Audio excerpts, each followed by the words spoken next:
사상교회 식구님들, 지금부터 광고가 시작됩니다. 집중해서 들어주세요.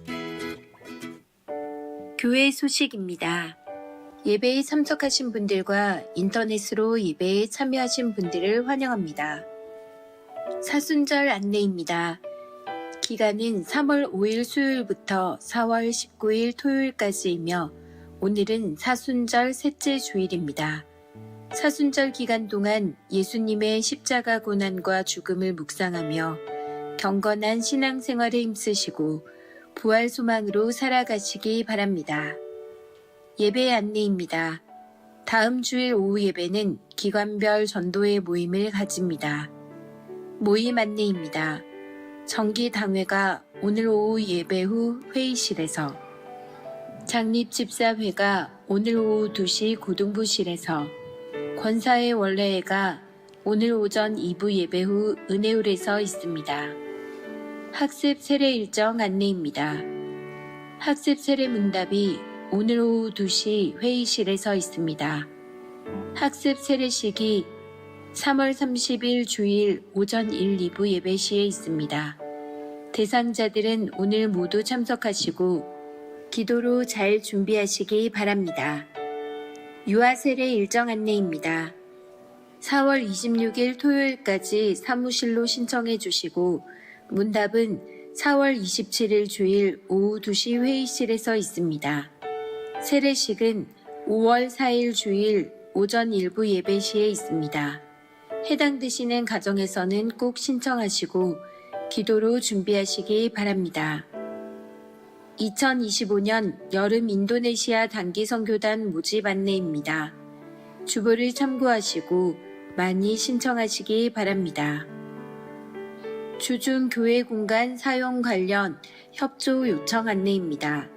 주중에 교회 내 공간이나 악기를 사용하기 원하는 분들은 사무실에 신청한 후에 배정을 받아 사용하시기 바랍니다. 교회 주차장이 협소하여 주차 관련한 민원이 발생하고 불필요한 오해가 발생하고 있습니다.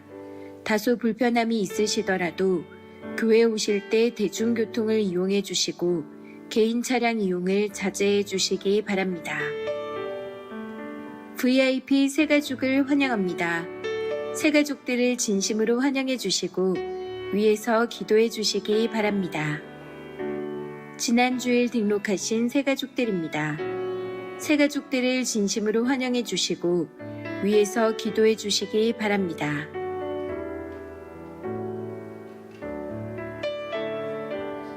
사상교회 식구님들, 예배에 집중할 수 있도록 지금 각자의 휴대폰을 점검하셔서 전원을 꺼주시거나 진동으로 설정해 주시기 바랍니다. 이 시간 경건한 마음과 몸가짐으로 하나님께서 기뻐 받으시는 예배 되도록 최선을 다하시고 하나님께 드리는 예배와 선포되는 말씀을 통해 큰 은혜 받으시기 바랍니다. 할렐루야. 우리 한 번 더 힘차게 고백하겠습니다. 할렐루야. 네, 일부 전세대 예배에 나오신 우리 식구 여러분들 주님의 이름으로 환영하고 축복합니다. 이제 봄의 기운이 우리에게 없이 다가오고 있습니다. 우리 한번 따뜻한 미소로 옆에 계신 식구님들 또 우리 아이들을 바라보면서 이렇게 인사합시다. 이 자리에 참 잘 나오셨습니다. 참 잘 나오셨습니다. 네. 우리 한 번 더 인사할까요? 하나님의 은혜를 충만히 받고 돌아갑시다. 은혜를 충만히 받고 돌아갑시다. 이 자리에 우리와 함께하고 계시는 그 하나님, 이 시간 우리의 경배와 찬양과 또 우리의 모든 예배의 순서를 받으실 그 하나님을 바라보며 이 시간 함께 나아가도록 하겠습니다. 이 시간 모두 자리에 일어나셔서 우리의 신앙 고백을 사도신경을 통해 함께 고백하도록 하겠습니다. 성도 여러분, 여러분은 하나님을 믿으십니까? 나는 전능하신 아버지 하나님, 천지의 창조주를 믿습니다. 나는 그의 유일하신 아들 우리 주 예수 그리스도를 믿습니다. 여러분이 믿는 예수님은 어떤 분이십니까? 그는 성령으로 잉태되어 동정녀 마리아에게서 나시고 본디오 빌라도에게 고난을 받아 십자가에 못 박혀 죽으시고 장사된 지 사흘 만에 죽은 자 가운데서 다시 살아나셨으며 하늘에 오르시어 전능하신 아버지 하나님 우편에 앉아 계시다가 거기로부터 살아있는 자와 죽은 자를 심판하러 오십니다. 여러분은 지금 우리 안에서 일하시는 성령님을 믿으십니까? 나는 성령을 믿으며 거룩한 공교회와 성도의 교제와 죄를 용서받는 것과 몸의 부활과 영생을 믿습니다. 아멘. 할렐루야. 이 시간 살아계신 우리 하나님을 함께 바라보며 함께 찬양하며 나가도록 하겠습니다. 우리가 인생을 살아가는 그 가운데 어떠한 어려움과 고난이 있다 할지라도 우리 함께 주님의 이름을 찬양하며 나아가기를 소망합니다.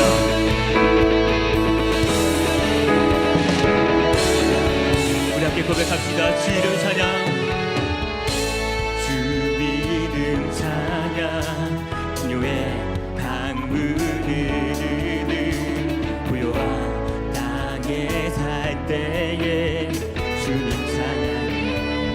한 번 더 고백할까요? 주 이름 찬양, 주 이름 찬양, 거칠은 강야와 같은 인생길 걸어갈 때도 주님 찬양. 모든 축복 주신 주님, 모든 축복 주신 주님 찬양하리. 어긋나리 다가와도 난 외치리. 주의 이름을 찬양해, 주의 이름을, 주의 이름을 찬양해. 영화로운 주 이름. 우리 한 번 더 고백합시다. 주 이름 찬양, 주 이름. 풍요의 강물 흐르는, 풍요의 강물을 부요한 땅에 살아갈 때에 주님을 찬양하겠습니다. 주 이름 찬양, 주 이름 찬양. 거칠은 강야와 같은 그 인생길을 내가 걸어간다 할지라도 내가 주님만을 찬양하도록 하겠습니다. 함께 고백합시다. 모든 축복, 모든 축복 주신 주님 찬양하리. 어긋나리 다가와도 한 번 더 고백할까요? 모든 축복 주신 주님, 모든 축복 주신 주님 찬양하리. 어두운 날에 다가와도 난 외치리. 주의 이름을 찬양해, 주의 이름을, 주의 이름을 찬양해.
주님을 경배합니다. 주 사랑해요. 주 사랑해요. 영원히 찬양해 예수. 신령과 진정으로 경배드려요. 처음부터 고백합시다. 갈급한 내 맘, 갈급한 내 맘, 지시는 주 사랑과 노래 드리기 원합니다. 주님 사랑합니다. 주 사랑해요. 주 찬양해요. 높고 거룩한 주날 만져주시리 이전과 같이 하늘이 함께 고백합시다. 사랑해요. 영원히 찬양해 예수. 신령과 진정으로 경배드려요. 사랑해요. 영원히 찬양해 예수. 신령과 진정 우리의 갈급한 심령 가운데 주님의 은혜를 바라며 처음 먼저 고백합시다. 갈급한 내 맘 주님 이 시간 우리의 마음을 만져주시옵소서. 사랑과 노래 드리기 원합니다. 주님 사랑해요. 주 사랑해요. 주 사랑해요. 높고 거룩한 주날 만져주시리 이전과 같이 하늘이 주 사랑해요. 영원히 찬양해 예수. 신령과 진정으로 경배드려요. 주 사랑해요. 사랑해요. 영원히 찬양해 예수. 신령과 진정으로 경배드려. 신령과 진정으로 신령과 진정으로 경배드려요.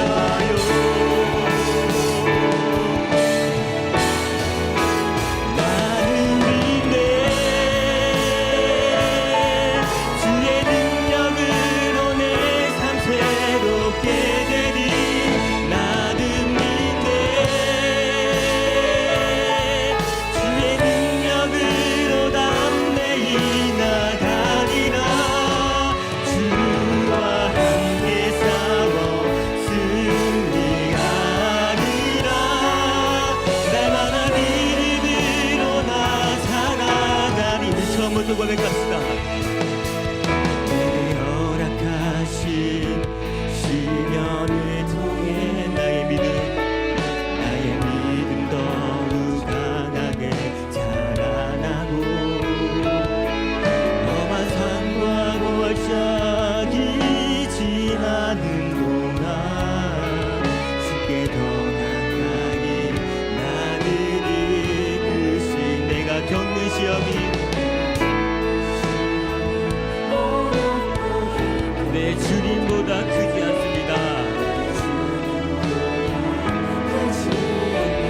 내 앞에 바다가 갈라지지 않으면 나로 다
아버지, 주일도 주님을 예배하게 하시고 사랑 안에서 살아갈 수 있게 하심에 감사드립니다. 매일매일 수많은 죄를 범했고 또 범하고 있는 저희가 하나님을 예배하기 위해 오늘 이 자리에 나왔습니다. 하나님의 말씀을 따라 살기보다는 자신의 이익과 만족감을 채우려고 노력하고 다른 사람에게 상처를 입혔음을 고백합니다. 하나님의 음성을 듣지 못하고 방황하고 있는 저희를 지금의 기도를 통해 예수 그리스도의 보혈로 죄를 용서해 주세요. 이 상황에도 사랑을 구하는 자보다 사랑을 베푸는 자가 되어 하나님을 전하기 위해 항상 수고해 주시는 사상교회 식구님들이 계십니다. 한 분 한 분에게 은혜를 베풀어 주세요. 고난 가운데 힘들고 어려울 때도 주님의 뜻을 담고 일어나 힘쓰는 사상교회가 되길 간절히 소망합니다. 비전관 건축이 하나님의 은혜 안에서 안전하게 건축되어지고 하나님의 뜻대로 사용하여 주세요. 말씀을 듣는 이 시간 눈과 귀를 열어주시어 오직 하나님에게 집중할 수 있는 시간 되게 해주세요. 모든 것에 감사하며 예수님의 이름으로 기도합니다. 아멘.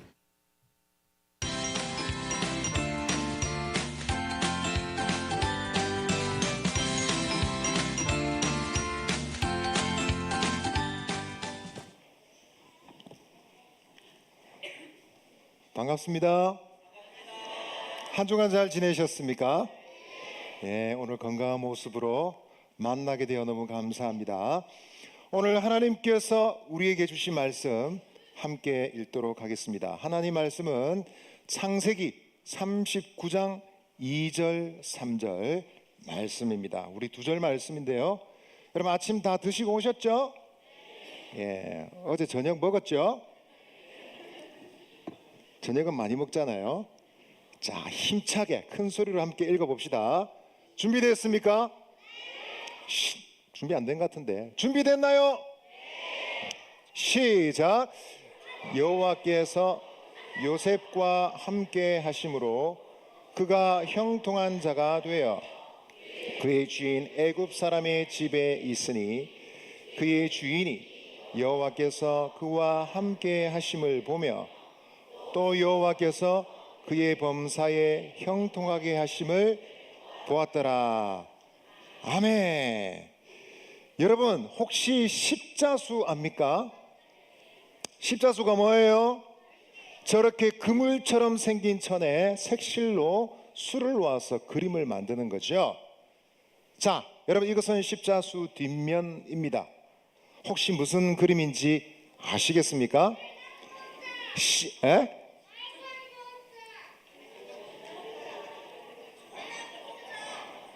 실이 엉망 어지럽게 얽혀져 있어요. 투박합니다. 알아보기 힘들죠? 뭐라 그랬어요? 자, 한번 볼까요? 좋아, 여러분들이 답이 맞는지 한번 보겠습니다. 뭐죠? 와, 십자수. 저렇게 이쁜 소녀 모자를 쓰고 있는 그림입니다. 혹시 이 그림의 이름을 아는 친구들은 저에게 좀 말해주세요. 잘 모르겠어요. 자, 두 번째 그림 보여드리겠습니다. 두 번째 그림, 이게 무슨 그림일까요? 여자의 그림인 것 같은데 코피가 났나요? 왜 이래요? 그림이 왜 이래요? 자, 앞면을 보도록 하겠습니다. 앞면 보도록 하겠습니다. 우와, 저렇게 아름다운 여자의 그림입니다. 르느와르라는 화가가 그린 그림을 십자수로 만들었다고 해요. 자, 마지막 그림입니다. 자, 이거는 무슨 그림일까요? 이게 뭐야? 이게 뭐야? 실인 줄은 다 알아요. 자, 무슨 그림이죠? 꽃이라고요?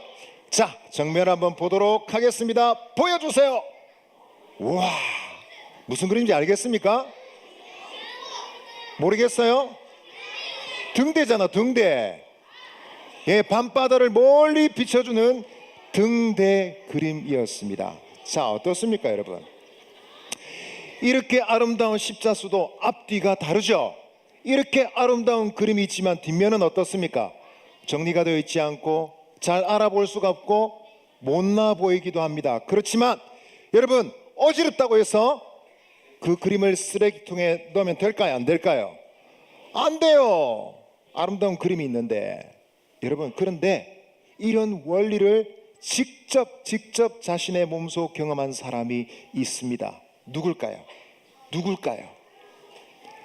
요셉은 자신을 포함해서 형제가 총 13명이었습니다. 몇 명이라고요? 위로 형이 10명, 그리고 누나 1명, 그리고 남동생 1명입니다. 이렇게 형제가 많았지만 아버지는 오직 요셉을 제일 좋아했어요. 요셉에게 제일 좋은 옷을 사서 입혀 주었어요.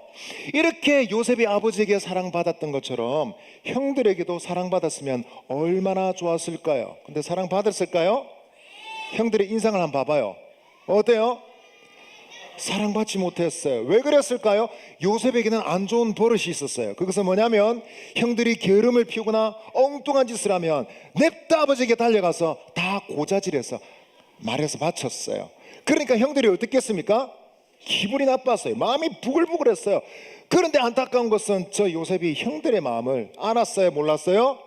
몰랐어요. 하지 말아야 될 말, 하지 말아야 될 자랑들 너무 많이 했어요. 특별히 꿈을 자랑했는데 밤에 꾸었던 꿈을 설명해 주세요. 그 꿈 내용이 뭡니까? 밭에 보니까 자신의 곡식단이 우뚝 서 있고 그 옆으로 형들의 곡식단이 다 어떻게 하고 있습니까? 절을 하고 있습니다. 형들이 부글부글 했겠죠. 그런데 또 얘기해요. 이번의 꿈은 하늘의 11개의 별과 심지어 해와 달이 자신의 별에게 절을 하더란 겁니다. 이 얘기를 듣자 형들이 드디어 폭발했습니다. 야, 너 지금 무슨 소리 하는 거야, 이 자식 이거. 심지어 요셉을 사랑했던 아버지마저도 화를 내었습니다. 걱정했습니다. 여러분, 집안 분위기가 이상해졌어요. 험상궂은 분위기가 되었습니다. 큰일이 날 것 같아요. 드디어 어느 날이었습니다. 형들이 양을 치기 위해서 집에서 멀리 떨어져 있던 곳으로 갔습니다. 그런데 아버지는 이 형들에게 요셉을 보내기로 했어요. 왜 보냈을까요? 형들이 또 게으름 피우고 있지 않는지, 엉뚱한 짓을 하고 있지 않은지 감시하기 위해서 요셉을 보냈습니다. 그런데 이것은 아버지의 큰 실수였어요. 멀리서 오는 동생을 보자마자 형들이 어땠을까요? 뭐야, 저 자식 저거 왜 오는 거야? 그러면서 또다시 부글부글했어요. 화가 났어요. 그래서 도착하자마자 요셉에게 어떻게 했습니까? 옷을 벗겼어요. 그리고 막 줍했는지도 몰라요. 딱 잡아서 어떻게 했습니까? 깊은 구덩이에 세상에 던져 넣어버렸습니다. 이 자식을 이거 어떻게 하지?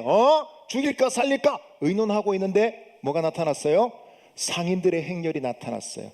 먼 나라 애굽으로 가는 상인들이었습니다.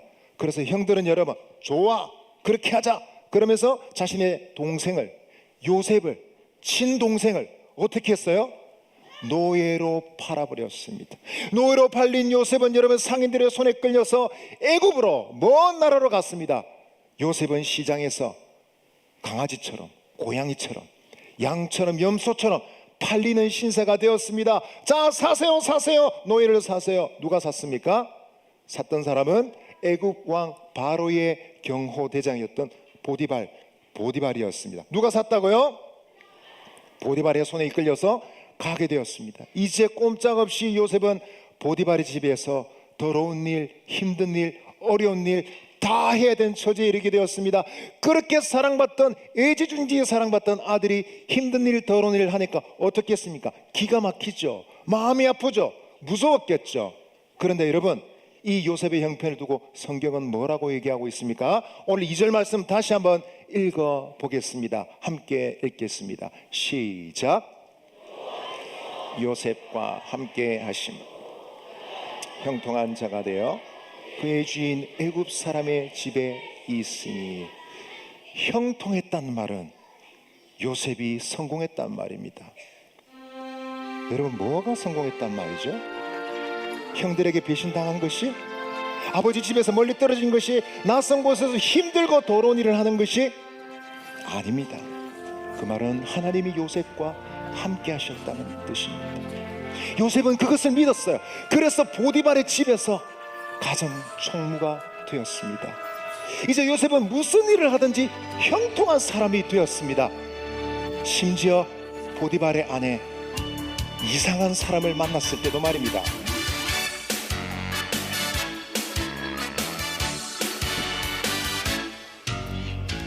여러분이 잘 아시는 보디발, 나는 그 마누라예요. 난 항상 멋진 삶을 꿈꾸곤 하죠. 남편이 요셉을 집에 데려왔을 때 문제가 생기기 시작했어요. 힘세고 멋진 요셉. 나는 그가 갑자기 좋아졌어요. 못 믿으시겠지만 저는 사실 그런 일이 없거든요. 저는 요셉에게 속삭였어요. 요셉, 이리 와봐요. 하지만 요셉은 날 본채도 않는 거 있죠. 난 요셉을 유혹했네. 하지만 그는 내게 말했네. 어떻게 죄를 지어요?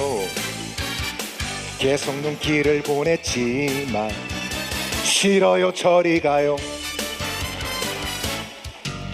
난 도무지 참을 수가 없었어요. 그래서 작전을 세워 요셉을 골탕 먹이려 했죠. 어느 날 요셉의 옷을 잡아 벗겼더니 요셉은 도망가 버렸어요. 하지만 그 옷은 제가 가지고 있었죠. 그래서 남편에게 말했더니 난리가 났어요. 요셉은 그 일로 감옥에 갇혔고 지금쯤 요셉은 차가운 감옥에서 고생하고 있겠죠. 제 마음 아프지 않냐고요? 천만에. 난 요셉을 유혹했네. 하지만 그는 내게 말했네. 어떻게 죄를 지어요? 계속 눈길을 보냈지만 싫어요, 저리 가요. 그렇게 잘난 척하더니 감옥에 갇혀버렸네. 조금은 유감스럽지만 요셉이 실수했지만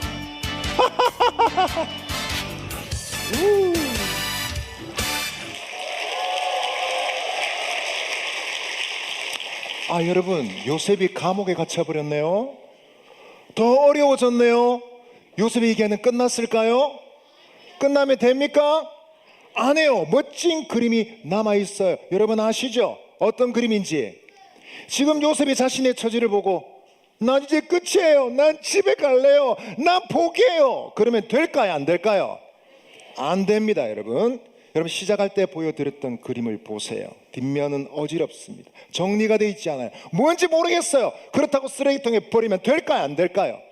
안 됩니다, 여러분. 우리에게는 믿음이 필요해요. 어떤 믿음요?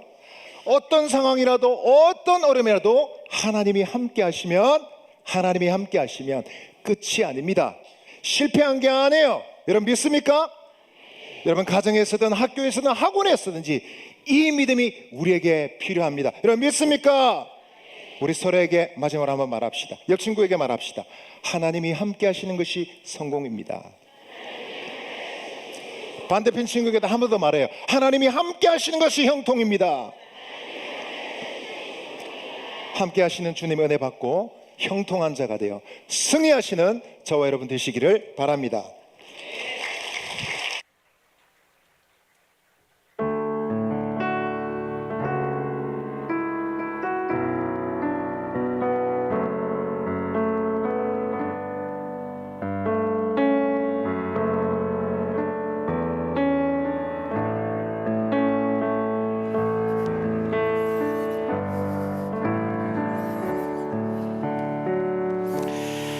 기도하겠습니다. 하나님 아버지, 지난 한 주간도 우리를 지켜주시고 성령으로 인도해 주신 것 감사합니다. 오늘 저희들이 함께 모여서 이렇게 예배하며 정성을 모아 헌금을 드립니다. 이 헌금 하나님께서 축복하여 주시고 헌금이 쓰여지는 곳곳마다 우리 하나님의 영광이 나타나도록 하여 주옵시고 복음의 진전이 있게 해주시고 치유와 회복이 있게 하여 주시기를 간절히 소원합니다. 사랑하는 우리 사장교회 식구님들에게 하늘의 신령한 복과 땅의 기름진 복을 주셔서 죽어도 또 줄 수 있는 복된 인생 되게 하여 주시옵소서. 특별히 우리 다음 세대된 어린 식구들, 어릴 때부터 믿음에 굳게 서서 하나님의 쓰임에 합당한 그릇들이 되게 하여 주시옵소서. 예수 그리스도의 이름으로 축복하며 기도합니다. 아멘. 우리 권진노 목사님이 이전에 뮤지컬 배우였던 것 같기도 하고, 오늘 새로운 면을 이렇게 보게 되었는데, 다음에 또 한번 하세요. 너무너무 너무 좋습니다. 너무 잘하시는 것 같아요. 근데 그만큼 열심히 준비하신다는 거잖아요. 그죠? 자, 오늘 우리 3월달 성경 암송 구절 함께 하도록 하겠습니다. 자, 3월달 시작. 마태복음 16장 24절 말씀. 이에 예수께서 제자들에게 이르시되 누구든지 나를 따라오려거든 자기를 부인하고 자기 십자가를 지고 나를 따를 것이니라. 마태복음 16장 24절 말씀. 아멘. 예, 다 자리에서 이제 우리 초등 1, 2부 유치부 자리에서 일어나시기 바랍니다.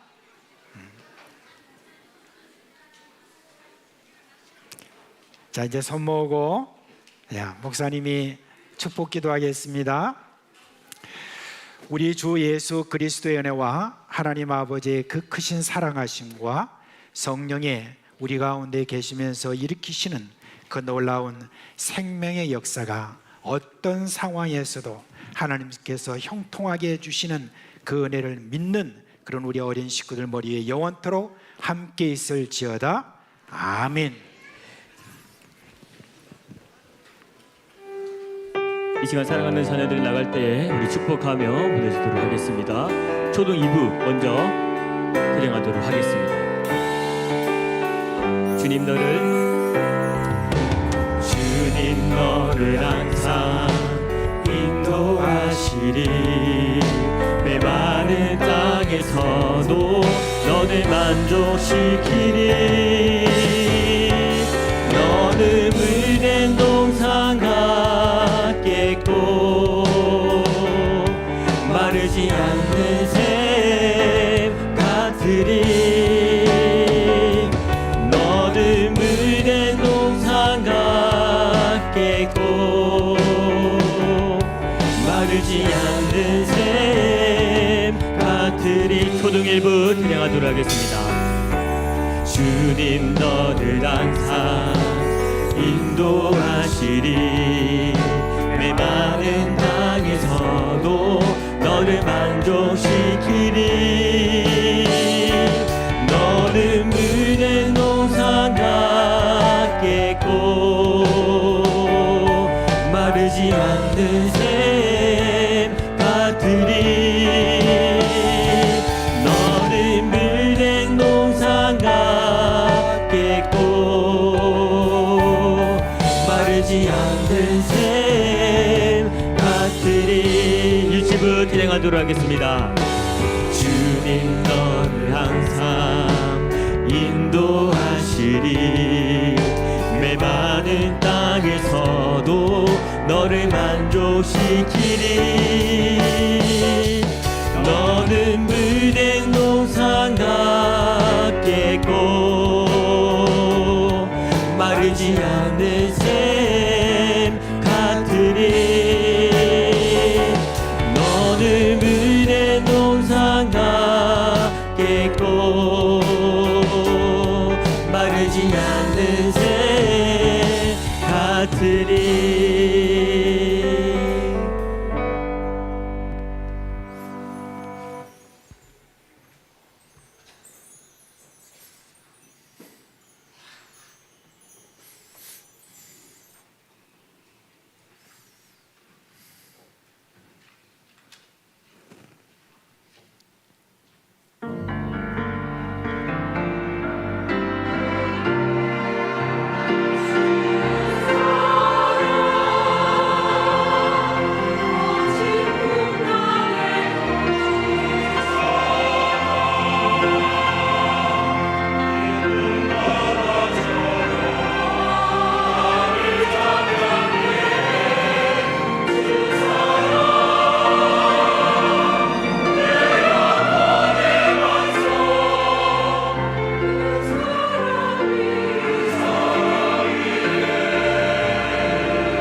오늘 참 행복한 것 같아요. 이렇게 뮤지컬도 듣고 또 우리 찬양을 하는데 웅장한 게 참 평안하고 우리 주님께서 주시는 은혜가 우리 가운데 계속 내리는 줄 믿습니다. 예. 우리 사도행전 8장 1절부터 8절 말씀까지 보겠습니다. 1절부터 8절까지 저와 여러분이 한 절씩 교독하겠습니다. 8절 하반절 제가 읽습니다. 그날에 예루살렘에 있는 교회에 큰 박해가 있어 사도 외에는 다 유대와 사마리아 모든 땅으로 흩어지니라.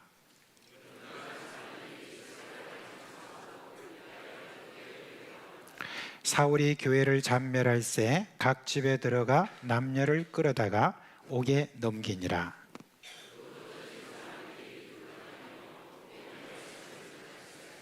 빌립이 사마리아 성에 내려가 그리스도를 백성에게 전파하니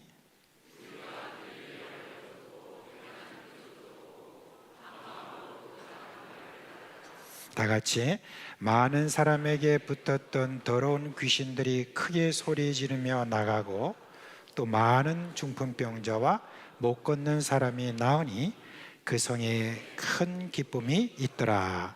아멘.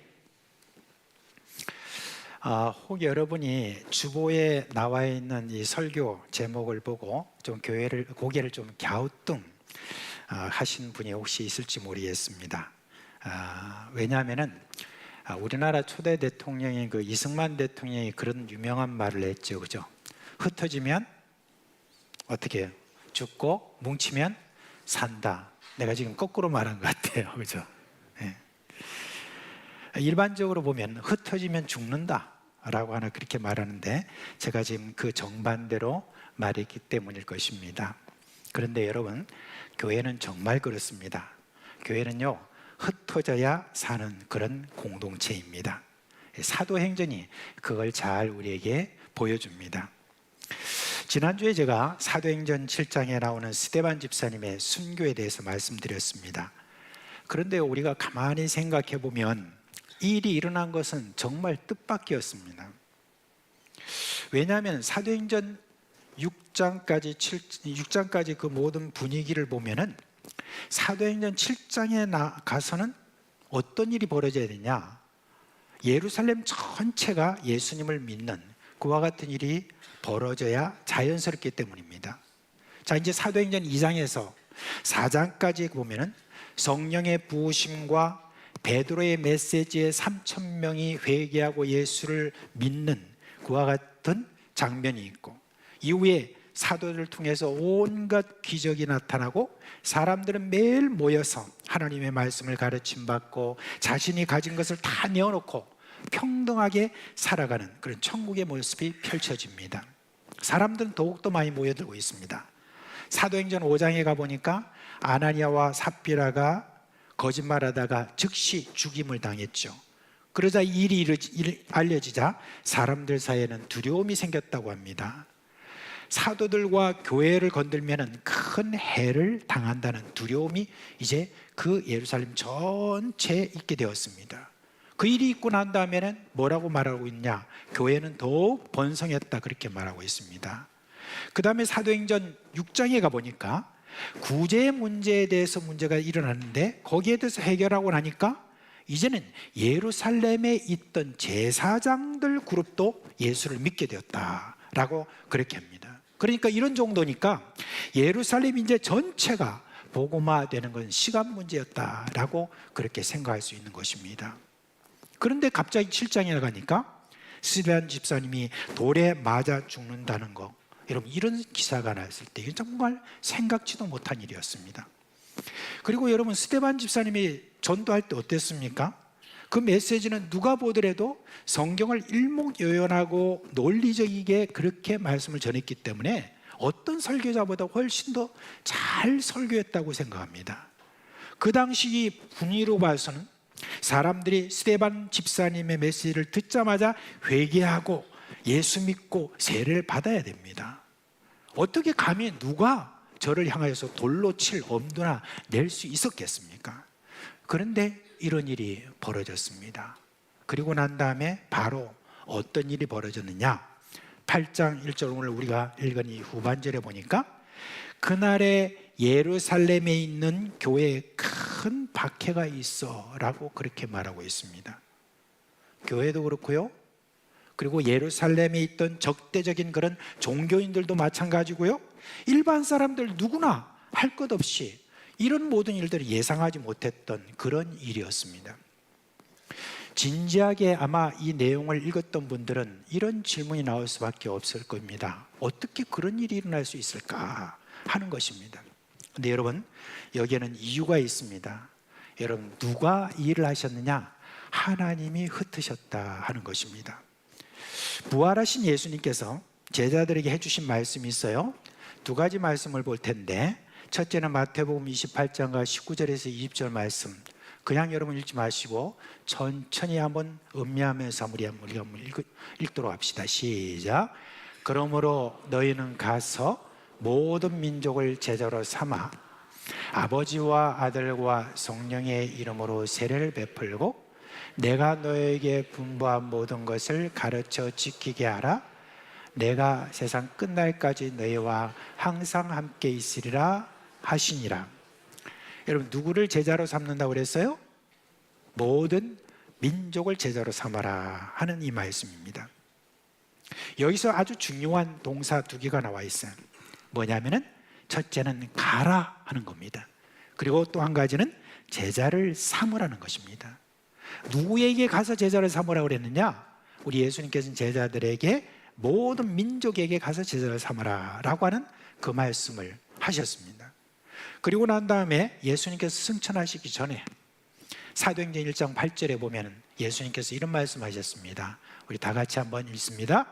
오직 성령이 너희에게 임하시면 너희가 권능을 받고 예루살렘과 온 유대와 사마리아와 땅끝까지 이르러 내 증인이 되리라 하시니라.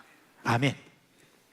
예수님이 제자들에게 명령하신 것은 너희가 한 곳에 머물지 말고 땅끝을 향하여서 계속 나아가라는 그런 명령이었습니다. 그런데 제자들은요, 예루살렘의 그 부흥에 취해가지고 그 말씀을 기억하지 못했죠. 어쩌면 제자들은 예루살렘에 있는 모든 사람이 다 예수를 믿은 다음에 그 다음에 다른 민족에게 눈을 돌리겠다는 그런 생각도 할 수가 있습니다. 그러나 사도행전의 이후의 내용을 봐도 사도들이 다른 민족에게 복음을 전하는 것에 대해서는 아직 마음이 열리지 않은 것을 보여주고 있습니다. 오늘 우리가 읽은 본문의 1절 말씀에 박해가 일어났을 때 그 다음에 나오는 이 구절이 있습니다. 뭐라고 했냐면 사도 외에는 다 유대와 사마리아 모든 땅으로 흩어지니라, 그렇게 말하고 있습니다. 이 말씀을 보면 알 수가 있어요. 왜 여러분 사도들이 예루살렘에 계속 머물러 있었을까요? 여러 주석을 봐도 이에 대해서 명확하게 그렇게 주석한 내용이 없어요. 근데 제가 이 전체 내용을 계속 파고 또 봐도 한 가지 어떤 그런 생각을 할 수밖에 없었습니다. 사도행전 내용의 모든 나머지 내용을 참고해 보니까 사도들은 아직도 자기 자신들의 어떤 선민 사상에 아직까지 놓여 있다는 것을 알 수가 있습니다. 성경에 보면은, 이 구약 성경에 보면요, 다른 민족이 하나님께 돌아오는 것에 대해서 말할 때 다른 민족이 예루살렘에 와서 예루살렘에서 예배를 드린다는 그와 같은 표현이 굉장히 많이 있습니다. 그러니까 이 사도들은 뭐냐면은 자신들이 예루살렘에 있어야 예루살렘으로 오는 다른 민족에게 복음을 정확하게 전할 수 있다라고 하는 바로 그런 생각에 사로잡혀 있지 않았나, 그런 생각입니다. 근데 그거는 하나님 뜻이 아니죠. 하나님의 뜻은 뭡니까? 사도들부터 흩어져야 되는 것입니다. 물론 나중에 보면은 사도들이 사방으로 다 흩어졌어요. 그 당시는 아직 타민족에게 간다는 그런 생각까지는 아직까지 하지 않았다는 그런 이야기입니다. 그러니까 여러분, 이 흩어짐에 대해서 누구도 생각하지 못하는 바로 그 일에 있어서는 누가 하셔야 됩니까? 결국은 하나님께서 기획하시고 그렇게 흩으시게 된 것입니다. 그것도 하나님께서는 아주 강력한 어떤 조치를 취하셨어요. 그거는 뭡니까? 순교입니다. 이 흩어짐을 위해서 스데반이 쓰임 받았던 것이죠. 우리가 인간적으로 보면 돌에 맞아 죽는 그런 비참한 그런 모습으로 여러분 보일지 모르지만, 제가 지난주에 말씀드렸습니다. 스데반은 자기 평생에 있어서 가장 여러분 놀라운 그런 신앙 체험을 한 곳이 바로 돌에 맞아 죽는 바로 그 순간이었습니다. 비록 순교와 박해가 일어나는 그런 상황 속에서 이 스데반 집사님이 이제 보게 된 것은 하늘이 열렸고 예수님께서 두 팔 벌려 저를 맞이하시는 그와 같은 일을 우리가 볼 수가 있습니다. 비록 순교와 박해가 일어났지만 이것은 하나님이 계획하시고 실행하신 것입니다. 왜요? 아까 말씀드린 것처럼 흩어지게 하기 위해서 우리 예수님이 그렇게 하신 것입니다. 패트릭 존스톤이라는 분이 계세요. 이런 책을 내왔습니다. 교회는 당신이 생각하는 것보다 훨씬 더 큽니다 라고 했습니다. 존스톤은 이런 말을 했습니다. 교회들이 하는 여러 활동이 너무 내부 중심인 것 같아서 너무너무 답답하다라고 그렇게 했습니다. 교회가 더 많은 사람을 교회로 불러오는 것에 관심을 두고 어떻게 하면 사람들이 교회에 오래 머물게 할까 하는 거기에 초점을 두고 계획하고 실행한다, 그런 이야기를 했습니다.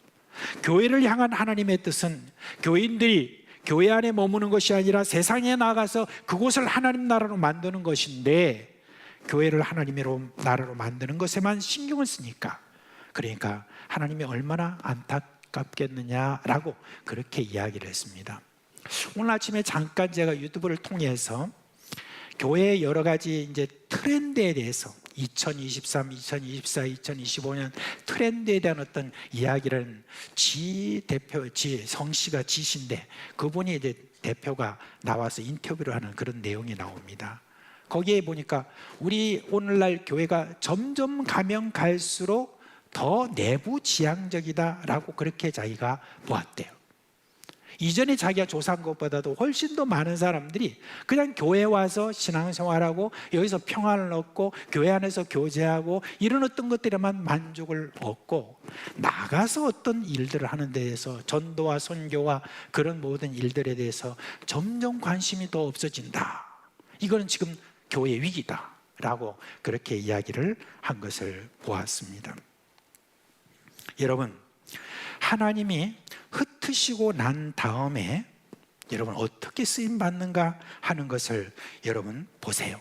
보니까 오늘 우리가 읽은 본문에 보니까 흩어진 사람이 무엇을 했다고 하냐면 두루 다니며 복음을 전할세라고 그렇게 말합니다. 여러분, 박해를 받고 흩어진 사람들이 두려워가지고 야, 이제 나만 그냥 그 신앙을 유지해야 되겠다, 그렇지 않으면 내가 박해를 받고 죽을 수도 있겠다, 덜덜 떨면서 그렇게 숨어 있는 어떤 그런 모습으로 여러분 있는 줄 아십니까? 근데 그렇지 않고요, 흩어진 곳에서 뭘 했냐? 복음을 전했다라고 그렇게 말하고 있습니다.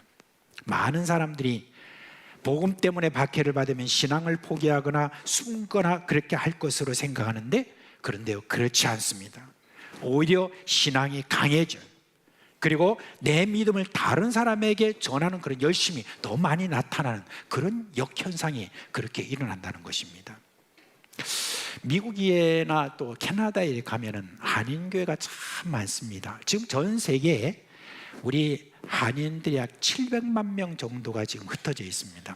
근데 그 흩어진 곳곳마다 한인교회가 없는 곳이 없어요. 근데 가장 한인교회가 많은 곳이 미국하고 캐나다입니다. 그런데 이제 저도 한번 이렇게 그런 한인교회를 몇 군데 이렇게 다녀본 적이 있는데, 그 한인교회 다니는 분들로부터 간증을 제가 들어요.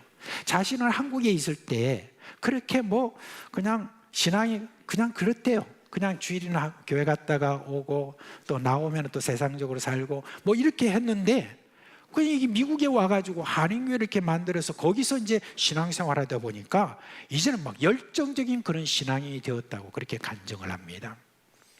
그래서 그런지 여러분, 미주의 이민교회 선교 사역이 정말 대단합니다. 지금 우리 한국 안에서 하는 어떤 그런 여러 많은 어떤 선교 사역에 여러분 비교해도 뒤지지 않는, 우리 지금 교회만한 그런 어떤 규모에 있는 그런 한인교회가 하는 선교 사역이 엄청나더라고요.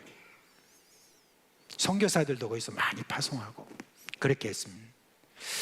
제가 있었던 선교진 키르기스탄도 그래요. 선교사 빼고 한인들이 약 300명 정도가 거기에 지금 와 살고 계세요.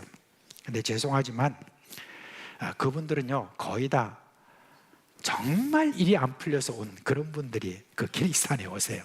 그래서 이제 이렇게 이야기해요. 한국에서 미국으로 갔다가 미국에서 일이 잘 안 되니까 그 다음에 또 미국에서 카자흐스탄으로 온대요. 근데 카자흐스탄에서 다 말아먹고 나니까 빈손 들고 그 다음에 키르기스탄으로 마지막으로 여기 그냥 왔다라고 하는 그와 같은 어떤 마음을 가지고 있는 그런 사람들이 이제 여기에 와 있는 거예요.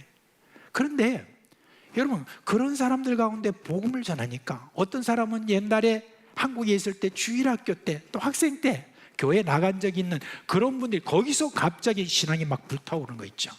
신앙이 불타오르가지고 자기 신앙을 다른 사람한테 막 전하고 데려오고 교회 데려오고 이런 어떤 일들, 거기서 또 선교도 하고 하는 그런 일들을 우리가 볼 수가 있습니다.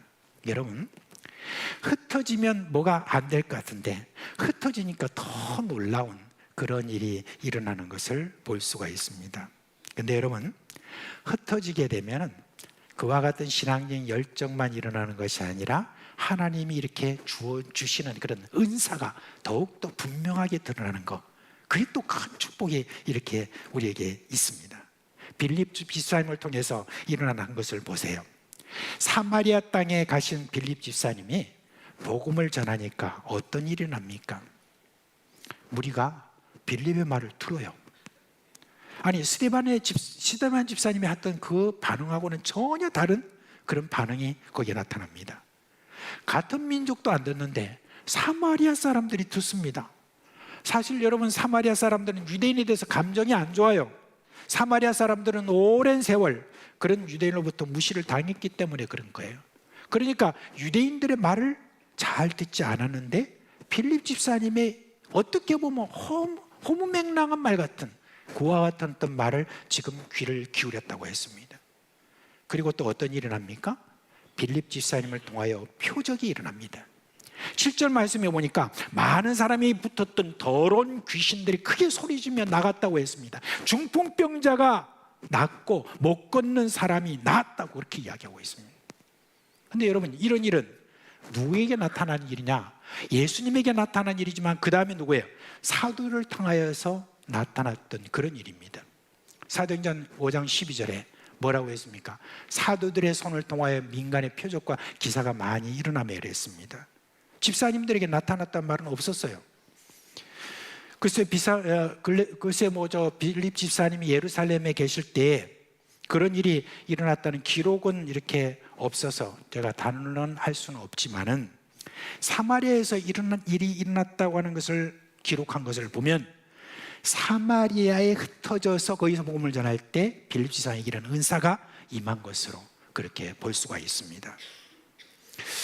제가 이제 1981년에 선교의 소명을 가지고 그 다음부터 계속해서 선교사로서 준비하는 어떤 그런 과정이 있었습니다. 그때 이제 그 준비하는 과정 속에서 한 12년 되는 것 같아요. 근데 그때 제가 군대에 있을 때부터 그렇고 계속 한국에서 제대하고 나서도 그렇고 주로 선교사님들의 편지를 여기저기 많이 연락해서 제가 선교사님들의 편지를 많이 받아봤습니다.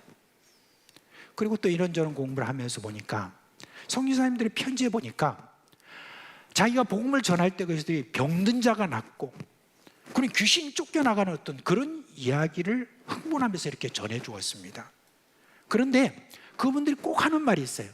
자기가 한국에 있을 때는 그런 게 안 나타났는데 선교지에 와가지고 이렇게 하니까 갑자기 이런 일들이 막 일어났다고 하면서 너무너무 즐거워하고 기뻐하는 거 있죠. 그래요. 이런 일은요 선교지에서는 정말 자주 일어나는 일입니다. 한국에서는 전혀 경험하지 못했던 사도행전의 그와 같은 기적을 경험할 때 선교사들은 막 그 맛에 너무너무 좋아서 그것 때문에 여러분 신이나 하는 거 그런 걸 저는 자주 봤습니다.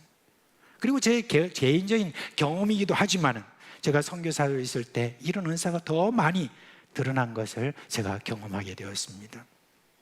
예수님은요 제자들에게 명령하신 지상 명령을 수행하는 그 이에게 여러분 이런 은사를 보여주고 계십니다. 이것은 다른 민족에게 자기의 영역을 이렇게 벗어나서 다른 민족에게 다른 이에게 나아갈 때 그때 거기에서 하나님께서 얼마나 기뻐하시는가 하는 것을 보여주고 있는 것입니다. 가톨릭 교회에서는 예배를 뭐라고 하죠? 혹시 아세요? 미사라고 합니다. 근데 이제 그 미사가 끝날 때 신부가 모든 성도들을 향하여서 그렇게 이야기를 하죠. 뭐라고 이야기하냐면 이테 미사 에스트 이렇게 이야기를 합니다. 이거 라틴어인데 이테 미사 에스트라는 말이 뭐냐면 가십시오. 이제 미사가 끝났습니다 라고 하는 그런 말입니다. 사실 여러분 선교라는 말은 원래 미사라는 말에서 사실 나왔습니다.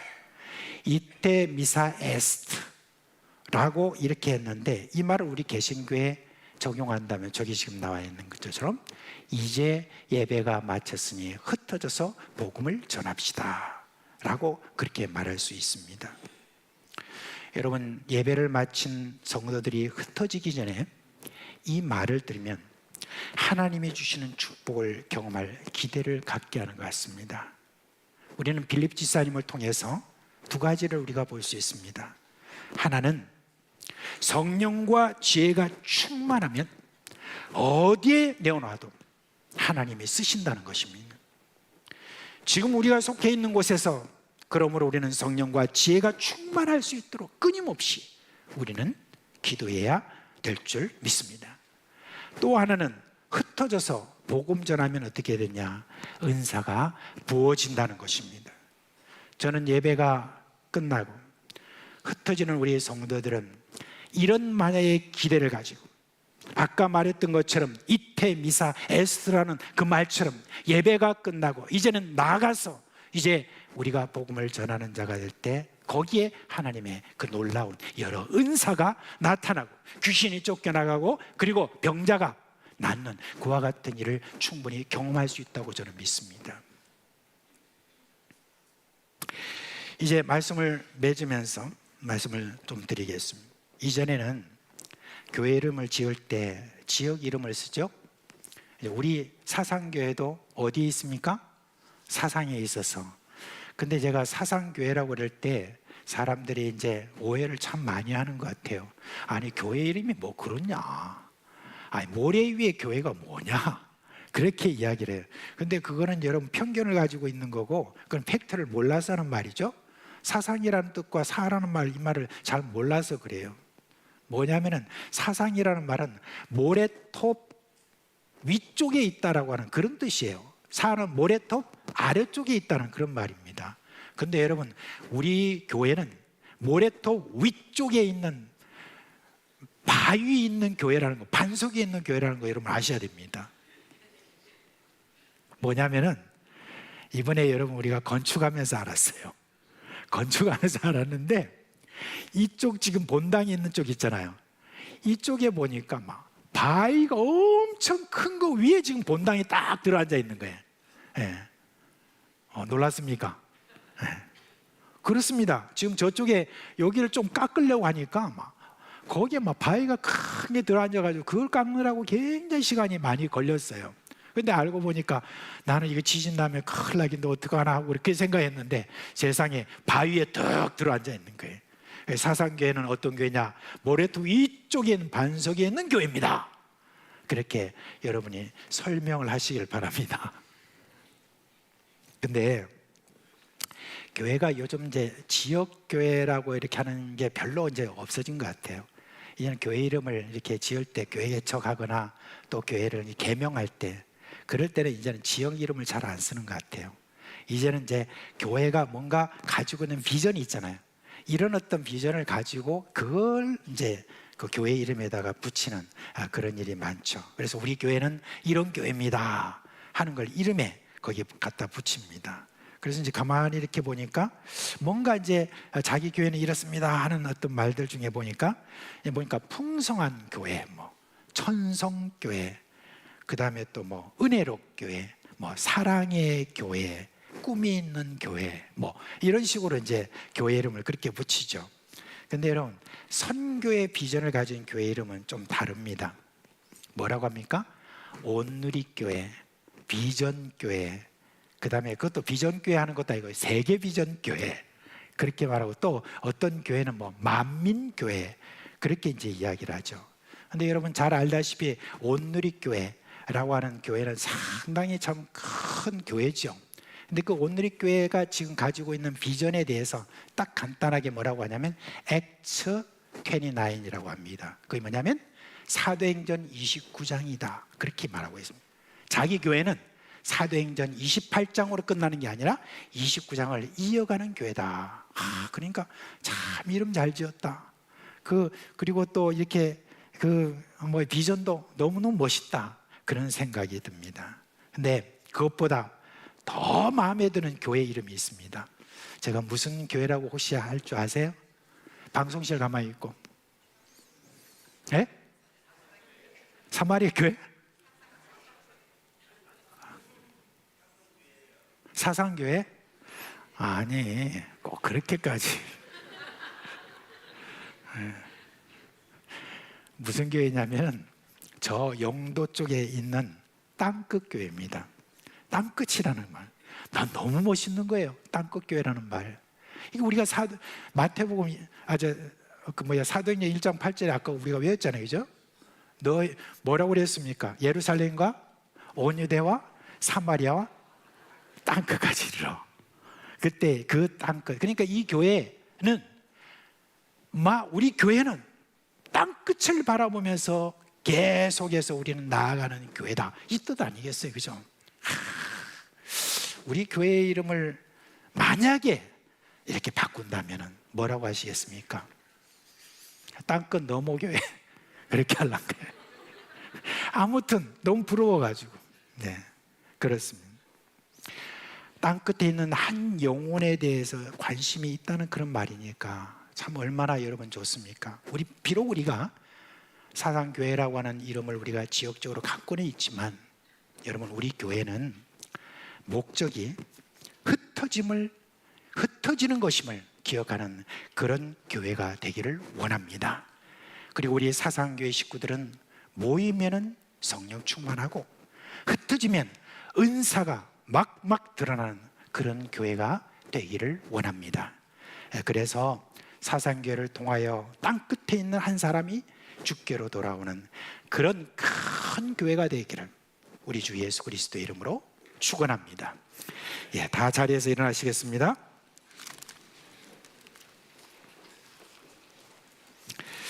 찬송가 502장입니다.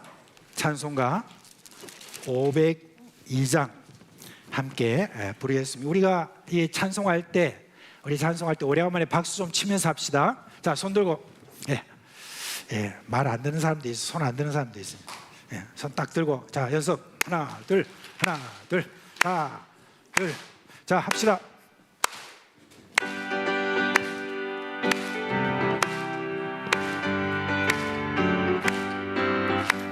제사자들이여 어서 가서 어둠을 물리치고 주의 진리 모르는 백성에게 복음의 빛 비춰라. 빛의 사자들이여 복음의 빛 비춰라. 새로운 밤 밝게 비춰라. 빛의 사자들이여 선한 사역 위하여 힘을 내라. 주 함께 하시겠네. 주의 크신 사랑을 전파하여 복음의 빛 비춰라. 빛의 사자들이여 복음의 빛 비춰라. 새로운 밤 밝게 비춰라. 빛의 사자들이여 주님 부탁하신 말 순종하여 이 진리 전파하라. 산을 넘고 물 건너 힘을 다해 복음의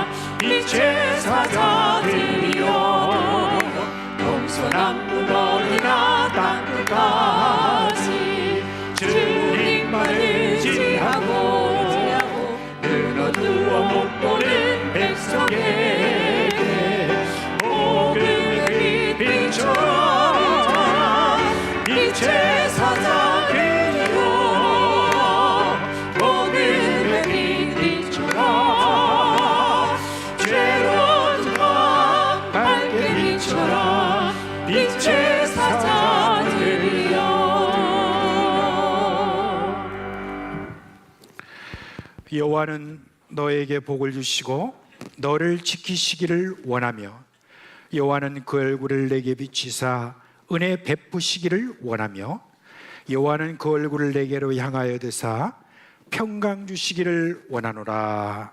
아멘.